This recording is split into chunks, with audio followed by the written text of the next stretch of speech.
আজকের আলোচনায় সাংবাদিকতার পেশাদারিত্বটাকেই সেন্ট্রাল পয়েন্ট হিসেবে ধরা হয়েছে এবং এটি খুবই যুক্তিযুক্ত যে সাংবাদিকতা যদি একটি পেশা হয় তাহলে আসলে কতটুকু পেশাদারিত্বের সাথে আমাদের দেশে সাংবাদিকরা কাজ করতে পারছে এবং সেই কাজ করতে যদি না পারে তার পিছনের কারণগুলো কি এবং তার সমাধানগুলো কি। এখানে সেই কারণগুলোকে আইডেন্টিফাই করার চেষ্টা করা হয়েছে যে আমরা জানি যে আমাদের এখানে রাষ্ট্রের পক্ষ থেকে অনেক ধরনের আইন কানুন বাধা নিষেধ নীতিমালা থাকে, সাংবাদিকতাকে এক ধরনের বেড়া জেলে আবদ্ধ করে রাখার চেষ্টা থাকে। দ্বিতীয়ত এখানে সাংবাদিকদের একটা অর্থনৈতিক জায়গাটা তুলে ধরা হয়েছে, অর্থনৈতিকভাবে সাংবাদিকতাকে বা গণমাধ্যমকে নানাভাবে বাধা প্রদান করা হয়। সাংবাদিকতা যদি পেশাদারিত্বের কথা বলি, সেই ধরনের পেশাদারিত্বের চর্চার কালচার আমাদের দেশে অনুপস্থিত এবং আমরা সেই যে মিডিয়া লিটারেসি সেটিও আমাদের মধ্যে গড়ে ওঠেনি। সাংবাদিকতার বিষয়টি আমার খুব অল্প সময়ের অভিজ্ঞতায়, দায়িত্বের অভিজ্ঞতায় যতটুকু বুঝছি, এটি আসলে খুবই জটিল একটি বিষয়। এই গণমাধ্যম নিয়ে কাজ করাটা এখানে নানামুখী স্টেক হোল্ডার এবং অনেক পরস্পর বিরোধী পক্ষ রয়েছে, যাদেরকে একই সাথে মিলে হয়তো আমরা যদি কাজ করতে চাই আমাদের তো কাজ করতে হবে এবং ঐক্যমতে আসলে আসতে হবে। তো যখন এখানে ওয়েস্ট বোর্ডের কথা আসে, সম্পাদক মালিকরা তারা কিন্তু ওয়েস্ট বোর্ড নিয়ে এক ধরনের বিরোধিতা করে, আবার সাংবাদিকরা হচ্ছে আপনাদের আলোচনা ওয়েস্ট বোর্ডের কথাগুলো আসতেছে, বা এখানে বিভিন্ন সময় শোনা যায় আসলে হাউসগুলোতে বা ঠিকমতো বেতন আসলে পরিশোধ করা হচ্ছে না।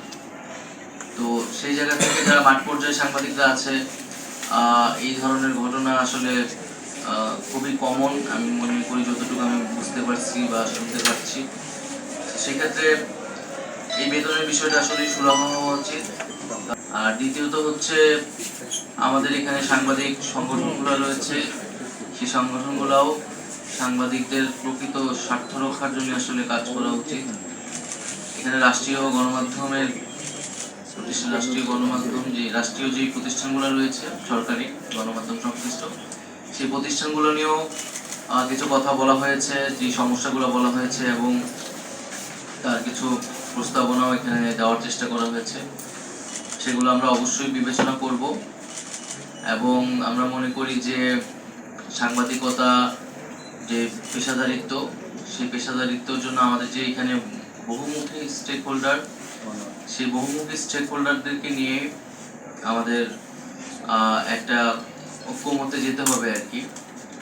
এবং আমরা দেখেছি যে আমাদের এই আন্দোলন বা এই অভ্যুত্থানে আসলে সাংবাদিকতার কি ভূমিকা ছিল বা তারা কিভাবে কাজ করেছে এবং সেটাও আসলে গণমাধ্যমিক স্টেক হোল্ডারদের জন্য এক একজনের জন্য নিশ্চয়ই এক এক রকম অভিজ্ঞতা। যারা মাঠ পর্যায়ে কাজ করেছেন, যারা সম্পাদক হিসেবে বা হাউসে কাজ করেছেন, মালিকদের এক ধরনের ভূমিকা ছিল। সেটা এই আন্দোলনটা আমাদের জন্য একটা বড় কেস স্টাডি আসলে। যখন আন্দোলন করেছি বা এর আগে বিভিন্ন সময় আমরা একটা কথা শুনতাম যে মাঠ পর্যায়ে থেকে দেখা যেতেছে অনেক সাংবাদিকরা আমাদের নিউজ কভার করতো বা রিপোর্টটা নিত, কিন্তু ওই নিউজটা আসলে প্রকাশ হইতো না। এবং একটা কথা শুনতাম, একটা হাউস পলিসি আছে যে হাউস এটা ঠিক করে দেয়, আবার হাউসের উপরে আবার হাউস আছে।